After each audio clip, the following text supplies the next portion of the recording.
ఒకవేళ ఆ రోజు ఆర్ట్ అకాడమీ వారు ఆ అబ్బాయికి సీటు ఇచ్చి ఉంటే కోట్లాది మంది ప్రాణాలు దక్కేవేమో.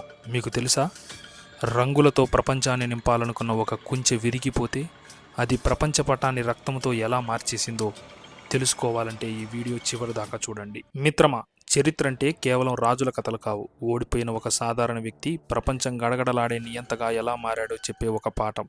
ఈ కథ మనకు ఎందుకు ముఖ్యమంటే మనిషిలోని ద్వేషం మరియు పగ దేశాలని ఎలా నాశనం చేస్తాయో ఇది మనకు చూపిస్తుంది. ఈరోజు మన వీడియోలో తండ్రి కోపం, పేదరికం హిట్లర్ మనసుని ఎలా మార్చాయి, ఒక సాధారణ సైనికుడికి అధికారంపై ఆశ ఎలా కలిగింది, మాటల మాంత్రికుడిగా అతను జర్మనీని తన వైపు ఎలా త్రిప్పుకున్నాడు అనే ఆసక్తికరమైన విషయాలు తెలుసుకుందాం. మిత్రమా, అది 1889 ఏప్రిల్ 20వ తేదీ ఆస్ట్రేలియాలోని బ్రౌనవ్ అనే ఒక చిన్న ఊరిలో చీకటి తెరలను చీల్చుకుంటూ ఒక ప్రాణం పుట్టింది. అతని పేరే అడాల్ఫ్ హిట్లర్. ఒక మధ్యతరగతి కుటుంబం. తండ్రి అలోయిస్ హిట్లర్ ఒక కస్టమ్స్ ఆఫీసర్. కానీ ఆ ఇంట్లో శాంతి లేదు. అలోయిస్ అంటే ఒక కఠినమైన శిల.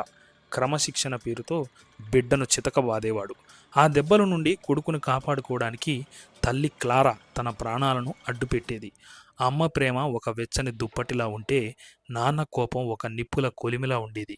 బహుశా ఆ పిల్లాడి మనసులో మొలకెత్తాల్సిన కోమలత్వం అక్కడే చిదిమి వేయబడిందేమో. హిట్లర్ 10 ఏళ్ల వయసులో ఉన్నప్పుడు అతని తమ్ముడు ఎడ్మండ్ మసూచితో చనిపోయాడు. ఆటపాటలతో గడపాల్సిన ఆ వయసులో మృత్యువును అంత దగ్గరగా చూసిన ఆ పిల్లాడు ఒక్కసారిగా మారిపోయాడు. చదువుపై ఆసక్తి పోయింది. ఎప్పుడూ ఒంటరిగా ఏదో లోతైన ఆలోచనలో మునిగిపోయేవాడు. అతని లోపల ఒక కళాకారుడు ఉన్నాడు. రంగులతో ప్రపంచాన్ని నింపాలని కలలు కనేవాడు. కానీ నాన్నకది నచ్చలేదు. నువ్వు నాలాగే ఒక ప్రభుత్వ గుమస్తావి కావాలని శాసించాడు.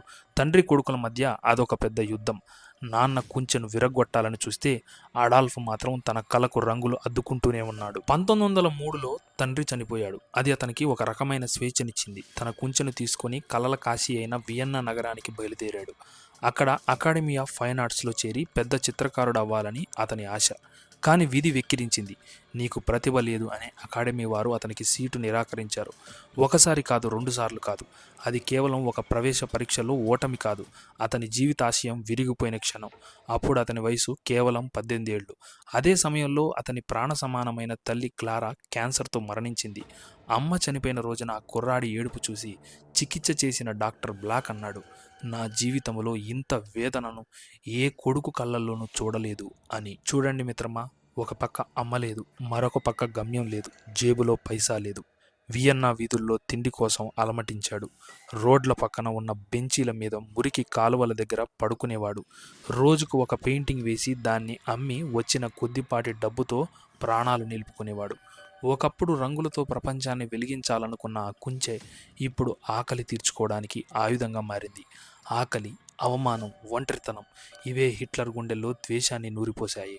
ఆ రోజు వియన్నా వీధుల్లో ఆకలితో అల్లాడిన ఆ చిత్రకారుడి కుంచె విరిగిపోయి ఉంటే ప్రపంచ చరిత్ర మరోలా ఉండేదేమో కదా. కానీ విధి మరో ఆట మొదలుపెట్టింది. రంగులు వేయాల్సిన చేతులు త్వరలోనే రక్తం చూడబోతున్నాయి. అతని జీవితంలోకి ఒక తుఫాను రాబోతుంది. అదే మొదటి ప్రపంచ యుద్ధం. మిత్రమా, చిత్రకారుడు కావాలనుకున్న ఒక యువకుడు కొంచెం విరిగిపోయింది. కానీ విధి అతని చేతికి తుపాకీని అందించింది. రంగులతో లోకాన్ని నింపాలనుకున్న కళ్ళు ఇప్పుడు రక్తాన్ని చూడబోతున్నాయి. ఆ యుద్ధం అతనికి ఏం నేర్పింది? ఒక సామాన్య సైనికుడి గుండెల్లో ద్వేషం అనే అగ్ని ఎలా మొదలైంది? ఇప్పుడు చూద్దాం. రణరంగంలో శ్వాస, గుండెల్లో సెగ. అది 1914 ఆగస్టు నెల. ప్రపంచం మొత్తం ఒక మహాప్రళయం వైపు అడుగులు వేస్తుంది. అదే మొదటి ప్రపంచ యుద్ధం. మ్యానిచులోని ఒక బహిరంగ మైదానంలో యుద్ధ ప్రకటన విన్నప్పుడు ఆ వేల మంది జనంలో ఒకడు మోకాళ్ళ మీద కూర్చొని దేవునికి కృతజ్ఞతలు చెప్పుకున్నాడు. అతను మరెవరో కాదు, అడాల్ఫ్ హిట్లర్. చిత్రకారుడిగా వియన్నా వీధుల్లో ఆకలితో అల్లాడిన ఆ యువకుడికి యుద్ధం ఒక కొత్త ఆశలా కనిపించింది. ఆస్ట్రియా పౌరుడైనప్పటికీ అతను పట్టుబడి మరీ బెవేరియన్ సైన్యంలో చేరాడు. చూడండి మిత్రమా, ఆ యుద్ధం ఒక నరకం. పశ్చిమ రంగంలో వెస్టర్న్ ఫ్రంట్లో మైళ్ళ కొద్దీ తవ్విన గోతుల్లో, బురదల్లో ఎలుకల మధ్య సైనికులు బతికేవారు. హిట్లర్ అక్కడ ఒక డిస్పాచ్ రన్నర్, సమాచారాన్ని చేరవేసేవాడుగా పనిచేశాడు. ప్రాణాలకు తెగించి బాంబుల వర్షం కురుస్తున్న ఒక చోటు నుండి మరో చోటికి సమాచారాన్ని మోసుకెళ్లేవాడు. చావు అతనికి ఎంత దగ్గరగా వచ్చిందంటే ఒకసారి అతను ఉన్న భవనం కూలిపోయినప్పుడు అతని కమాండర్ అతన్ని బయటికి లాగాల్సి వచ్చింది.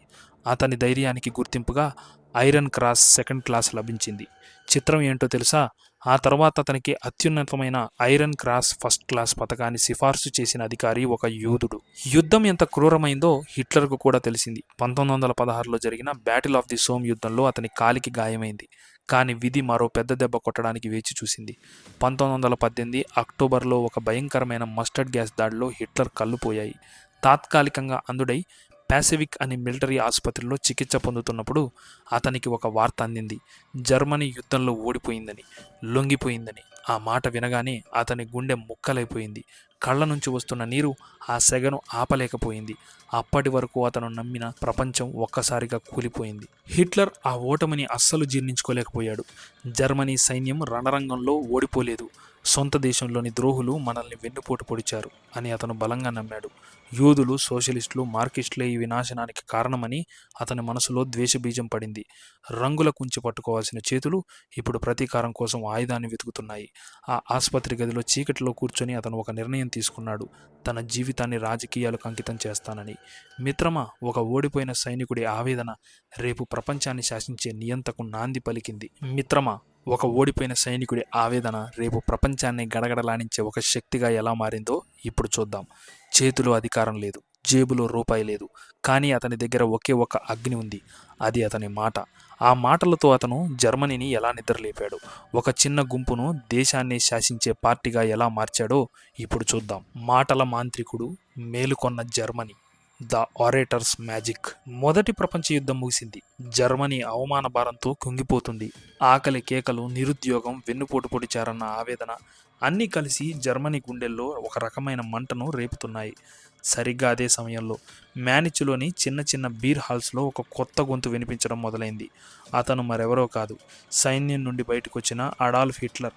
నిజానికి అతను మొదట జర్మనీ వర్కర్స్ పార్టీ డిఏపిలో చేరినప్పుడు అతని సభ్యత్వ సంఖ్య 555. కానీ అతను తర్వాత అది కేవలం 7 అని అబద్ధం చెప్పాడు, తన ప్రాముఖ్యతను పెంచుకోవడానికి. చూడండి మిత్రమా, హిట్లర్ మాటలు కేవలం ప్రసంగాలు కావు, అవి ఒక రకమైన రాజకీయ మత్తు, పొలిటికల్ ఇంటాక్సికేషన్.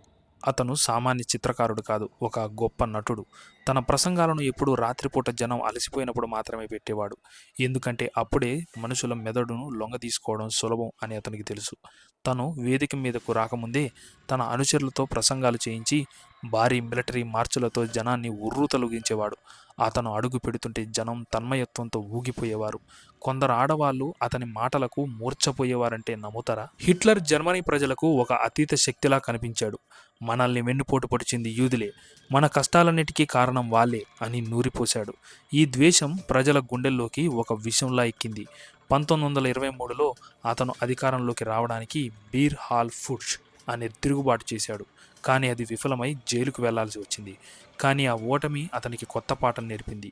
తుపాకీతో అధికారాన్ని సాధించలేమని, చట్టబద్ధమైన పద్ధతిలోనే జర్మనీని తన గుప్పెట్లోకి తెచ్చుకోవాలని నిర్ణయించుకున్నాడు. జైలులో ఉన్నప్పుడే అతను తన సిద్ధాంతాల గ్రంథం మిన్ కాఫ్, నా పోరాటం రాశాడు. జైలు నుండి బయటికి వచ్చాక హిట్లర్ ఆగలేదు. విమానాలు ఉపయోగించి ప్రచారం చేసిన మొదటి రాజకీయ నాయకుడు అతనే. జర్మనీ పైన హిట్లర్, హిట్లర్ ఓవర్ జర్మనీ అనే నినాదంతో రోజు 5-6 నగరాలు చుట్టేవాడు. నిరుద్యోగంతో అల్లాడుతున్న యువతకు ఉద్యోగాలు ఇస్తాను, దేశ గౌరవాన్ని కాపాడుతానని హామీ ఇచ్చాడు. ఆ మాటలకు జర్మనీ మెస్మరైజ్ అయిపోయింది. 1930 నాటికి నాజీ పార్టీ రెండో అతిపెద్ద పార్టీగా ఎదిగింది. చివరకు 1933 జనవరి 30న ఇతర రాజకీయ నాయకులు అతన్ని అదుపు చేయవచ్చనే భ్రమలో అతనికి ఛాన్సలర్ పదవిని కట్టబెట్టారు. కానీ వారికి తెలియదు, తాము ఒక మనిషికి అధికారం ఇవ్వడం లేదని, ఒక భయంకరమైన తుఫానుకు ద్వారాలు తెరుస్తున్నామని. ఆ రాత్రి బెర్లిన్ వీధులన్నీ కాగడాల వెలుగుతో ఎర్రబడిపోయాయి. గెలిచామన్న సంతోషం ఒకవైపు, రాబోయే మారణహోమంపై భయం మరోవైపు. నాటి సామాన్య చిత్రకారుడు నేటి జర్మనీ భాగ్య విధాత అయ్యాడు. కానీ ఆ అధికారం వెనుక ఉన్నది కేవలం ప్రేమ కాదు, కోట్లాది మంది రక్తంతో రాసి ఉన్న విధిరాత. మిత్రమా, విప్లవం విఫలమైంది. వీధులన్నీ రక్తంతో తడిచాయి. ఒకప్పుడు జర్మనీని ఏలుతానని ప్రగల్భాలు పలికిన నాయకుడు ఇప్పుడు జైలు గోడల మధ్య బందీ అయ్యాడు. కానీ ఆ నిశ్శబ్దమే ఒక మహాప్రళయానికి ముందు వచ్చే ప్రశాంతతని అప్పుడు ఎవరికీ తెలియదు. తన కుంచెతో లోకాన్ని రంగులతో నింపలేకపోయిన ఆ చిత్రకారుడు ఇప్పుడు తన కలంతో చరిత్రను నెత్తుటి రంగుతో రాయడానికి సిద్ధమయ్యాడు. జైలు గోడల మధ్య నా పోరాటం. అది 1923 నవంబర్ 8వ తేదీ రాత్రి మ్యానిచ్లోని బీర్ హాల్లో హిట్లర్ చేసిన తిరుగుబాటు ఘోరంగా విఫలమైంది. 16 మంది నాజీలు ప్రాణాలు కోల్పోయారు. హిట్లర్ను అరెస్ట్ చేసి దేశద్రోహం కింద విచారించారు. కానీ చూడండి విధి విచిత్రం. ఆ విచారణ అతనికి శిక్ష కంటే ఎక్కువగా ప్రచారాన్ని తెచ్చిపెట్టింది. చివరకు అతనికి 5 ఏళ్ల జైలు శిక్ష పడింది. కానీ అతను ల్యాండ్స్బర్గ్ జైల్లో గడిపింది కేవలం 13 నెలలే. నిజానికి అది జైలు కాదు, అతని పాలిట ఒక విశ్వవిద్యాలయంలా మారింది. మిత్రమా, ఆ 4 గోడల మధ్య హిట్లర్ ఖాళీగా కూర్చోలేదు. తన మనసులో ఉన్న విషయాన్ని అక్షరాలుగా మార్చాడు. మొదట అతను దానికి అబద్ధాలు, మూర్ఖత్వం, పిరికితనం మీద 4 ఏళ్ల పోరాటం అని పేరు పెట్టాలనుకున్నాడు. కానీ ప్రచురణకర్త దాన్ని మార్చి మిన్కాఫ్ అంటే నా పోరాటం అని చిన్నగా మార్చాడు.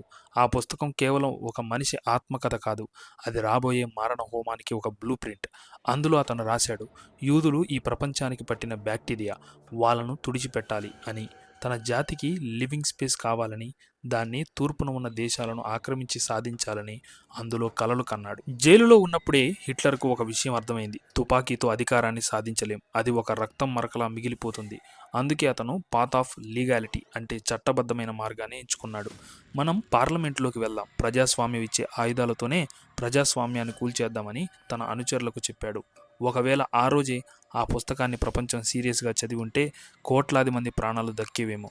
కానీ జర్మనీ ఆ మత్తులో మునిగిపోవడానికి సిద్ధంగా ఉంది. జైలు నుండి బయటికి వచ్చినప్పుడు హిట్లర్ చేతిలో అధికారం లేదు. ఒక పక్క ప్రభుత్వం అతని పార్టీని బ్యాన్ చేసింది. కానీ అతని కళ్ళలో ఒక వింతైన మెరుపు ఉంది. అది ఒక దేశాన్ని నాశనం చేయబోయే మంట అని ఎవరికీ తెలియదు. అప్పుడే అతను తన ఆస్ట్రియా పౌరసత్వాన్ని వదులుకున్నాడు. తనను తాను ఒక జర్మనీ విమోచకుడిగా ఊహించుకోవడం మొదలుపెట్టాడు. మిత్రమా, ఒక ఓడిపోయిన విప్లవకారుడు ఇప్పుడు ఒక చట్టబద్ధమైన నియంతగా మారడానికి సిద్ధమవుతున్నాడు. మిత్రమా, అధికారం అనేది ఒక మత్తు. అది తలకెక్కితే ప్రాణ స్నేహితుడైనా సరే అడ్డు వస్తే నరికేయాలనేంత కసాయిగా మారుస్తుంది మనిషిని. 1934 సంవత్సరం జర్మనీ చరిత్రలో ఒక నల్లటి అధ్యాయం. ఇప్పటి వరకు హిట్లర్ బయట శత్రువులతో పోరాడాడు. కానీ ఈసారి తన కోసం రక్తం చిందించిన సొంత మనుషులనే బలి తీసుకోబోతున్నాడు. నమ్మిన వాళ్ళే నట్టేట మునిగే ఆ భయానక రాత్రి గురించి ఇప్పుడు చెప్పుకుందాం. అధికారం కోసం నెత్తుటి అడుగులు. మిత్రమా, అధికారం చేతికి రాగానే అప్పటి వరకు నీడలా వెన్నంటి ఉన్న వాళ్ళే ముళ్ళలా కనిపిస్తారు. హిట్లర్ దగ్గర ఎస్ఏ అనే ఒక పెద్ద సైన్యం ఉండేది. వాళ్ళని బ్రౌన్ షర్ట్స్ అనేవాళ్ళు. వీళ్ళు సామాన్య జనం కాదు, వీధి రౌడీల్లా ప్రవర్తిస్తూ హిట్లర్ కోసం ఎందరో ప్రత్యర్థులను తుదముట్టించారు. కానీ అధికారం వచ్చాక హిట్లర్కు వాళ్ళ భయం పట్టుకుంది. ముఖ్యంగా వాళ్ళ నాయకుడు అర్నెస్ట్ రోమ్. హిట్లర్ను పేరు పెట్టి పిలిచేంత చనువు ఉన్న ఏకైక వ్యక్తి అతనే. కానీ ఆ చనువే అతని పాలిట శాపమైంది. రోమ్ కల ఏంటంటే జర్మనీ సైన్యాన్ని తన ఎస్ఏ సైన్యంలో కలిపేసి తానే సర్వాధికారి అవ్వాలని. కానీ జర్మనీ మిలిటరీ అధికారులకు ఇది నచ్చలేదు. నువ్వు ఆ రౌడీ మూకను అణచకపోతే మేము నీకు సహకరించమని హిట్లర్కు అల్టిమేటం ఇచ్చారు. హిట్లర్ ఒక సందిగ్ధంలో పడ్డాడు. ఒక పక్క నమ్మిన బంటు, మరో పక్క దేశం పగ్గాలు. చివరకు క్రూరత్వమే గెలిచింది. తన అధికారం అనే దీపం వెలగడం కోసం తన స్నేహితుడి ప్రాణాలనే చమురుగా మార్చాలని నిర్ణయించుకున్నాడు. అది జూన్ 30 తెల్లవారుజామున. రోమ్ నిద్రపోతున్న గది తలుపులను హిట్లర్ స్వయంగా తట్టాడు. చేతిలో తుపాకీ, కళ్ళల్లో నిప్పులు. తనను ఒకప్పుడు అడాల్ఫ్ అని ప్రేమగా పిలిచిన స్నేహితుడినే ద్రోహి అని అరెస్ట్ చేయించాడు. ఒక రోమ్ మాత్రమే కాదు, ఆ 3 రోజుల్లో జర్మనీ వ్యాప్తంగా ఎందరో నాయకులను కుక్కలను చంపినట్టు చంపేశారు. రోమ్ చేతికి తుపాకీ ఇచ్చి నిన్ను నువ్వే కాల్చుకో అన్నారు. అతను నిరాకరించడంతో ఏకపక్షంగా అతన్ని కాల్చి చంపారు.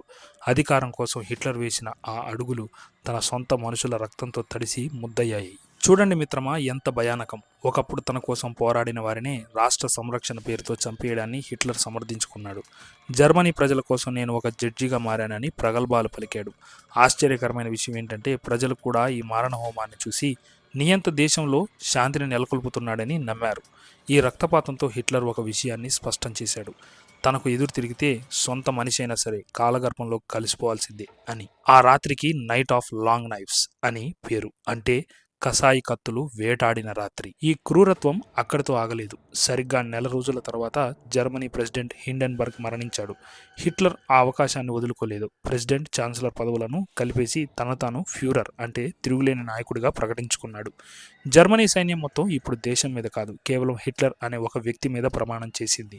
ప్రజాస్వామ్యం అనే గొంతు నిలిమేసి నియంతృత్వం అనే సింహాసనాన్ని రక్తం మీద నిర్మించుకున్నాడు. ఇక అతనికి ఎదురు లేదు, ప్రపంచానికి శాంతి లేదు. మిత్రమా, ఇప్పటి వరకు మనం ఒక నియంత ఎదుగుదలను చూసాం, కానీ అదే సమయంలో ఆ నీడ వెనుక కొన్ని కోట్ల జీవితాలు ఎలా చీకటి పాలయ్యాయో ఇప్పుడు చెప్పుకుందాం. ఇది కేవలం చరిత్ర కాదు, కొందరు పసి ప్రాణాలు, మాతృమూర్తులు అనుభవించిన నరకం. సూర్యుడు ప్రకాశిస్తున్న జర్మనీలో తమ సొంత దేశంలోనే పరాయి వాళ్ళైపోయిన ఆ అభాగ్యుల వేదన ఇప్పుడు చూద్దాం. చీకటి నీడలో చిన్న ప్రాణాలు. మిత్రమా, ఒకే ఊరు, ఒకే గాలి, ఒకే ఆకాశం. కానీ అడాల్ఫ్ హిట్లర్ అధికారం రాగానే ఆకాశం రెండు ముక్కలైపోయింది. నాజీల దృష్టిలో కొందరు ఎంచుకోబడ్డవారు, చూజన్ వన్స్ అయితే, మరికొందరు అనర్హులు, అన్డిజైరబుల్. ఒకప్పుడు పక్కింటి పిల్లలతో ఆడుకున్న యూదు పసిపాపలకు ఒక రోజులోనే ఆ వీధులు శత్రువులయ్యాయి. అది మెల్లగా మొదలైంది. మొదట వాళ్ళ దుకాణాలను బహిష్కరించారు, ఆపై వాళ్ళ గౌరవాన్ని దెబ్బతీశారు. 1935లో వచ్చిన న్యూరెంబర్గ్ చట్టాలు వాళ్ళ పౌరసత్వాన్ని లాగేసుకున్నాయి. అంటే వాళ్ళ సొంత దేశంలోనే వాళ్ళు అనాథలయ్యారు. చూడండి మిత్రమా, ఆ చిన్న ప్రాణాల తప్పేంటి? పాఠశాలలకు వెళ్తే మీరు మాకు వద్దు అని తరిమేశారు. పార్కుల్లో బెంచీల మీద యూదులకు ఇక్కడ చోటు లేదు అని రాశారు. ఒక చిన్న పిల్లాడు తన పక్క సీట్లో కూర్చున్న స్నేహితుడు ఎందుకు తనతో మాట్లాడడం లేదో అర్థం కాక బిక్కమొహం వేసి చూస్తున్న ఆ దృశ్యం గుండెను పిండేయదా? హిట్లర్ ప్రసంగాలు వింటూ ఒక తరం దేశభక్తి మత్తులో ఉంటే, మరో తరం మనం ఎందుకు బతకకూడదు అనే ప్రశ్నతో గగుర్పాటుకు గురైంది. ఇది కేవలం వివక్ష కాదు, ఒక జాతిని మానసికంగా చంపేయడం. 1938 నవంబర్. ఆ రాత్రిని చరిత్ర ఎప్పటికీ మర్చిపోదు. దాన్ని క్రిస్టిల్ నాచ్ అంటారు, అంటే పగిలిన అద్దాల రాత్రి. యూదుల ఇళ్ళు, ప్రార్థనా మందిరాలను తగలబెట్టారు, వేల మందిని అరెస్ట్ చేశారు. అప్పటి వరకు గౌరవంగా బ్రతికిన వాళ్ళు తమ ఆత్మగౌరవాన్ని కాపాడుకోవడానికి చీకటి నీడల్లోకి ఒదిగిపోయారు. తమ ప్రపంచం చిన్నదైపోతుంటే ప్రాణాలు అరచేతులు పెట్టుకొని బతికారు. ఒకప్పుడు వెలుగును పంచిన సూర్యుడే ఇప్పుడు వాళ్ళ పాలిట మృత్యువులా మారుతున్నాడని వాళ్లకు అప్పుడే అర్థమైంది. మిత్రమా, చివరకు ఆ గడియ రాని వచ్చింది. తలుపులు తడుతున్నది చట్టం కాదు, చావు. గెటోల్లా పేరుతో జనాన్ని బంధించారు, ఆపై ట్రైన్లలో మృత్యు నిలయాలైన క్యాంపులకు తరలించారు. కన్న తల్లి కళ్ళ ముందే పసి బిడ్డను లాక్కెళ్తుంటే ఆ తల్లి పడే వేదనకు ఏ దేవుడు సమాధానం చెబుతాడు? ఆ పిల్లల కళ్ళల్లో మెరిసేది నీరు కాదు, మానవత్వం మీద పడిన మచ్చ. సూర్యుడి నీడలో బతికిన పసి ప్రాణాలు నియంత ఆకలికి ఆహుతైపోయాయి. ఈ చరిత్ర మనకు నేర్పిన పాఠం ఒకటే: ద్వేషం పెరిగిన చోట మనిషి అనేవాడు మిగలడు. ఇక్కడ కొన్ని కోట్ల మంది కన్నీరు ఆరుతుంటే అక్కడ హిట్లర్ విశ్వవిజేత అవ్వాలని కలలు కంటున్నాడు. పోలాండ్ మీద దాడితో మొదలైన ఆ యుద్ధం ప్రపంచాన్ని ఎలా తలకిందులు చేసింది? ఆ జర్మనీ సైన్యం వేసిన అడుగులు ఎక్కడ ఆగాయి? నెక్స్ట్ వీడియోలో చూద్దాం. ఈ కథ వింటుంటే మనకు మన ఇళ్లలోని పరిస్థితులే గుర్తొస్తాయి కదా. మన దేశంలో కూడా ఎంతోమంది యువత తమకు నచ్చిన పని చేయాలనుకుంటే అందులో ఏం వస్తుంది, బుద్ధిగా చదువుకో అని పెద్దలు అణిచివేస్తుంటారు. హిట్లర్ విషయంలో కూడా అతని తండ్రి ఆలోయిస్ అదే చేశాడు. కొడుకు చిత్రకారుడు కావాలనుకుంటే బలవంతంగా ప్రభుత్వ గుమస్తాగా మార్చాలని చూశాడు. ఆ ఇంట్లో శాంతి లేదు, కేవలం తండ్రి కోపం మాత్రమే ఉండేది. తన కలలు కాలిపోయి, కన్నతల్లి చనిపోయి, రోడ్డు మీద తిండి కోసం అలమటించిన ఆ వేదన అతన్ని ఒక కసాయిగా మార్చేసింది. మన సమాజంలో కూడా మన చుట్టూ ఉన్న వ్యక్తుల కలల్ని మనం గౌరవించకపోతే ఆ కోపం రేపు ఎలాంటి వినాశనానికి దారితీస్తుందో ఆలోచించాల్సిన విషయం ఇది. గుర్తుంచుకోండి మిత్రమా, ఓటమి ఎదురైనప్పుడు పగను పెంచుకుంటే అది మనల్ని దహించి వేస్తుంది. కానీ అదే ఓటమిని పాఠంగా మార్చుకుంటే చరిత్రను సృష్టించవచ్చు. మీ జీవితంలో కూడా ఎవరైనా మిమ్మల్ని తక్కువ చేసి చూసినప్పుడు, లేదా మీరు ఓడిపోయినప్పుడు ఆ కోపాన్ని ఇతరులపై ద్వేషంగా కాకుండా మీ ఎదుగుదలకు ఇంధనంగా వాడుకోండి. ఈ వీడియో మీకు నచ్చినట్లయితే వెంటనే లైక్ చేయండి. చరిత్రలోని ఈ చీకటి కోణాల గురించి మీ ఫ్రెండ్స్కి కూడా తెలియాలి అనుకుంటే వెంటనే వాళ్ళకు షేర్ చేయండి. ఇలాంటి మరిన్ని ఆసక్తికరమైన మరియు ఇన్ఫర్మేటివ్ వీడియోల కోసం మన ఛానల్ని ఇప్పుడే సబ్స్క్రైబ్ చేసుకోండి. జై హింద్.